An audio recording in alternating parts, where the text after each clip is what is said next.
contract na ang tourism industry sa Northern Iloilo. Isang isla roon ang dinarayo dahil sa napanatili ang taglay nitong ganda sa kabila ng pananalasa ng bagyong Yolanda noong isang taon. Ito ang balita ni Brian Evangelista.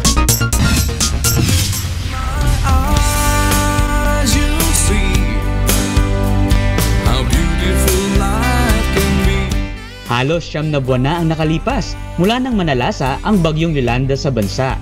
Isa sa matinding na pinsala ng nagdaang kalamidad ang Northern Iloilo. Ngunit sa aming pagdalaw sa lugar, partikular na sa Carles, Iloilo, napahanga kami dahil sa tila hindi nagambalang kagandahan ng lugar.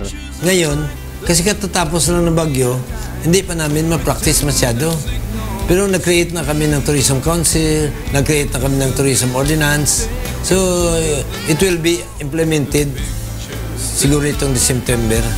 Isa sa aming natuluyan dito, bagamat nasira ng bagyong Yolanda ang kanilang resort, para kay Ginang Rolin, may mabuting epekto din ang pagtama ng bagyong Yolanda.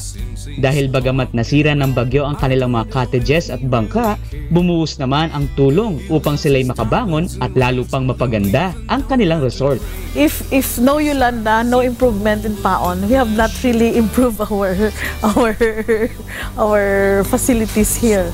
Biyaya ng may kapal ang mga tourist destination dito dahil sa kabila ng pagtama ng Super Typhoon Yolanda, mababakas pa din ang natatanging ganda ng isang islang aming napuntahan. Andito tayo ngayon sa Cabugao Gamay, isa sa tourist destination dito sa Northern Iloilo.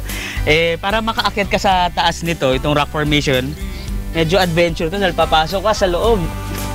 You know? Sa pag-akyat pa lang, maaaliw ka na habang natatanaw ang ganda ng maliit na isla ng Cabugao Island na isa lang sa mga isla ng Gigantes Islands. Malaburakay ang white sand dito at kay linaw pa ng tubig. At ang katahimikan at kagandahan ng Cabugao Island ay tunay na nakabibighani. Tulad na sinasabi ni Kuya Daniel, huwag tayong maging dayuhan sa sarili nating bayan. Mula dito sa bayan ng Carles, ito si Brian Evangelista para sa UNTV News Worldwide.